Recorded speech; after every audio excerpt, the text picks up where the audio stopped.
આજ રોજ ઈ સેવા કેન્દ્રનું મોડાસા અરવલ્લી ખાતે ઉદ્ઘાટન કરવામાં આવેલું છે.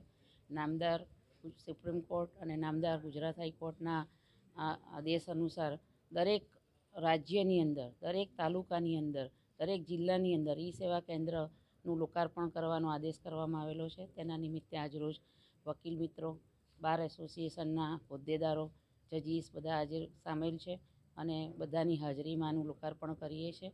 અને મુખ્ય ઉદ્દેશ આનો એ છે કે સામાન્ય જનતાને પોતાના કેસોની માહિતી કેટલીક વખત તેમના સુધી પહોંચતી નથી, તો તેઓ કોઈપણ વ્યક્તિની મદદ વગર અહીંયા જે ઈ સેવા કેન્દ્રની બારી ઉપર આવી અને પોતાના કેસનો નંબર ના યાદ હોય તો પોતાનું નામ માત્ર કહેશે તો પણ કયા પ્રકારનો કેસ છે એટલી માહિતી આપવામાં આવશે, તો તુરત જ તેને તેના કેસનું શું સ્ટેટસ છે અને કઈ કોર્ટમાં છે અને કેટલી તારીખો પડી છે, કયા જજ સાહેબમાં છે, એ તમામ હકીકતો તેઓ સ્વતંત્રપણે જાણી શકશે. હવે પક્ષકારોએ કોઈના ઉપર આધારિત રહેવાની જરૂર નથી.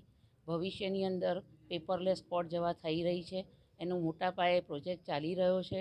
એટલે પક્ષકારોને વધુમાં વધુ જલ્દીથી ઝડપી, સરળ અને સચોટ ન્યાય મળે તે હેતુથી નામદાર સુપ્રીમ કોર્ટ અને નામદાર ગુજરાત હાઈકોર્ટ અને અન્ય રાજ્યની હાઈકોર્ટો પણ આમાં કાર્યરત છે. અને આપણે વધુમાં વધુ આ ઈ સેવા કેન્દ્રનો લાભ પક્ષકારોને મળે તેના માટે આ બહોળો પ્રચાર કરવા માટે આજે તમારા માધ્યમથી આ વસ્તુ પહોંચાડી રહ્યા છે.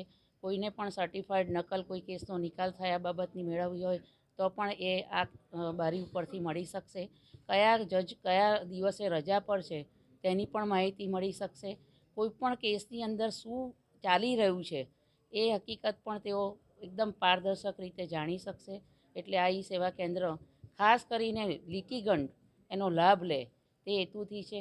ઘણી વખત બહારથી આવતા એડવોકેટ્સ હોય કે જે અહીંયાથી વાકેફ નથી હોતા, કંઈ જજીસથી વાકેફ નથી હોતા, કેટલી કોર્ટો છે એનાથી વાકેફ નથી હોતા, તો તેઓ માત્ર કેસના આધારે પણ કોઈપણ કોર્ટના સાહેબ ક્યાં બેસે છે, શું કેવી રીતે એ કોર્ટની અંદર જવું છે, કયા માળે છે તેની પણ માહિતી તેઓ સારી રીતે મેળવી શકશે. હવે તેમને કોઈ પૂછપરછ કરવાની જરૂર નથી. એક જાતનું કેસ માટેનું આ જીપીએસ છે. એટલે જીપીએસ એટલે તમે જાણો છો કે જેમ આપણે રસ્તો ભૂલી જઈએ તો જીપીએસથી રસ્તે પહોંચી જઈએ છીએ, એમ પક્ષકાર અને વકીલો આનો મેક્સિમમ લાભ લે અને આ લોક જનતા માટે આજે સમર્પણ કરીએ છીએ. જય હિન્દ, જય ભારત. આજરોજ ઈ સેવા કેન્દ્રનું ઉદ્ઘાટન કરવામાં આવેલ છે.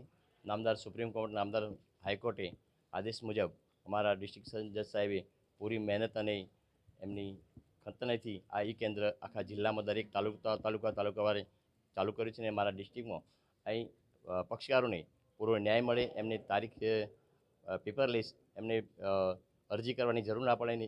એ તાત્કાલિક એમની કઈ કોર્ટમાં મુદત છે, ક્યાં કયું સ્ટેજ છે, કયા સાહેબમાં છે, સાહેબ રજા પર છે કે નહીં, અને વકીલો બહારથી આવતા હોય પણ એમને ખ્યાલ આવી જાય ભાઈ આ કોર્ટમાં આટલા વાગે જવું છે અને બીજી કોર્ટનું એનું ભારણ ઓછું થાય.